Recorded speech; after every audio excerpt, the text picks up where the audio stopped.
This lecture is about the Benoni, which is a queen's pawn opening which starts off by d4,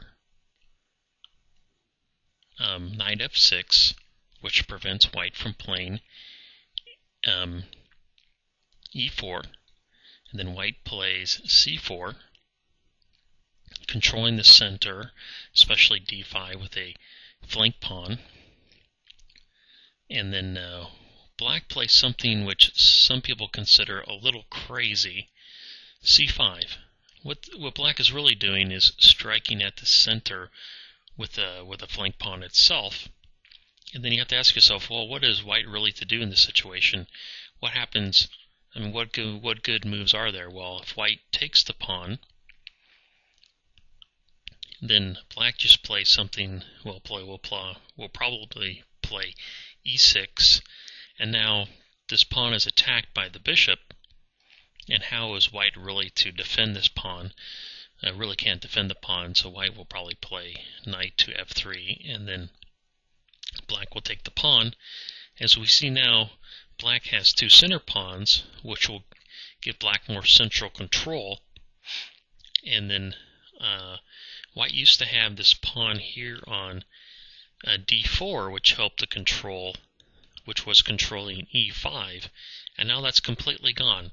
So what happens if white takes is that white loses central control and black gains central control. So that isn't the best move for white. White normally will play d5, moving the pawn forward, gaining more central control. And then black will strike at that pawn by playing e6. And then white will play knight to c3, developing a piece which helps to control the center, and also backing up the pawn on d5. And then black will play e takes d5, white will play c takes d5. Those pawns are exchanged off. And now it's black's move, and black is about ready to get cramped up, especially if this pawn can move forward another move. So this pawn is somewhat cramping the center for black. Black will play e6, releasing the bishop on c8, sort of preventing the movement of the bishop here, but that bishop only had really two squares to go to. So it's really, black is preventing the pawn from going forward. And white will play, well, at this point, there's actually two possible continuous, well, not only two moves, but two general moves. The first move is to play knight to f3, which is known as the classical variation. And the other most common move is where white plays e4, which leads into the four pawns attack and the Taimanov variation. Let's cover the classical first. So white plays f3, and now black's plan, if you don't know it, is to really move this pawn forward and put this bishop here where it will control this diagonal, and black will probably go for a queenside attack. So let's see how this transpires. So white just played knight to f3, black will play g6, white will now play e4, so freeing this bishop, also playing e4, which is one of the goals for white. And if you don't know, white also wants to play e5 at an opportune moment to for a central break, or that's the general plan. And now black will continue with development by playing bishop to g7, preparing the castle, developing the bishop. And now white will play bishop to e2. It's sort of hard to know. If you look at where this white bishop is going to be developed, obviously white's moving the white bishop to prepare castling, but if you look at the other squares, there's not, when you look at for the white bishop, not too many other good squares, so e2 looks like a logical choice. Both sides will castle. Then black will play rook to e8, bringing down on the half-open file.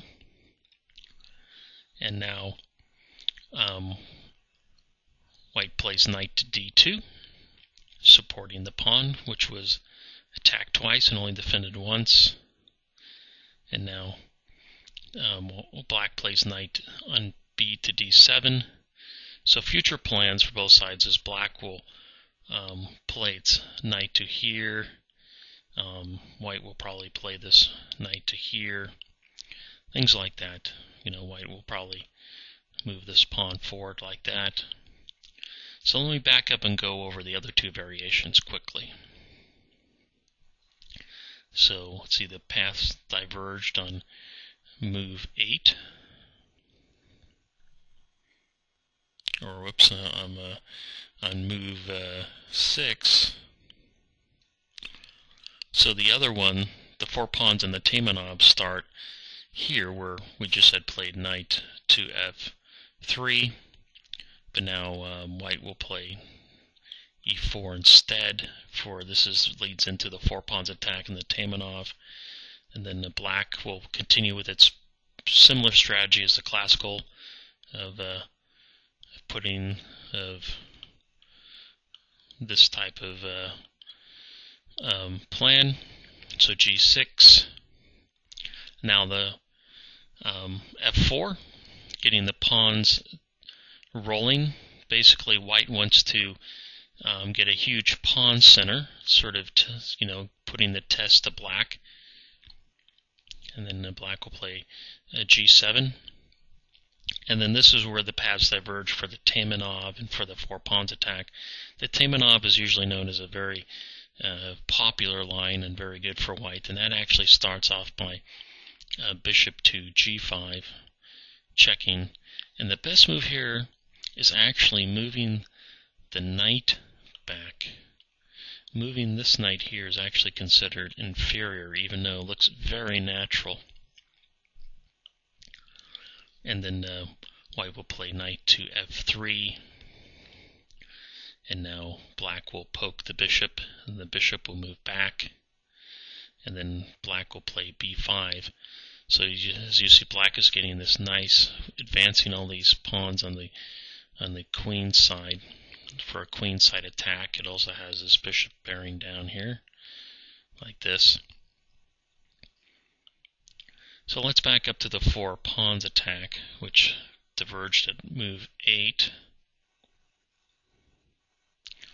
That's right when white played bishop b5 check, but the continuation of the 4 pawns attack is, instead of playing bishop to b5 check, is playing knight to f3, which is actually the second move in the Taimanov.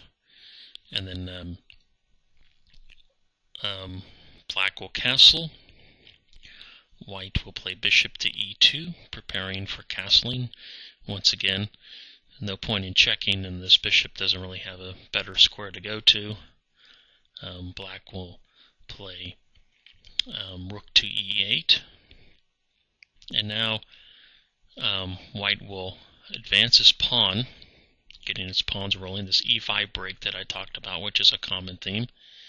And then the pawns will exchange. And now this knight is attacked. And where can it really go? Doesn't have too many nice squares, so we'll actually go to g4. Well, that is a very quick overview of the Benoni defense, and I went over that very quickly. It's not a commonly played variation, and if you go to my website, you'll be able to see the lines and some alternative continuations and some basic general plans.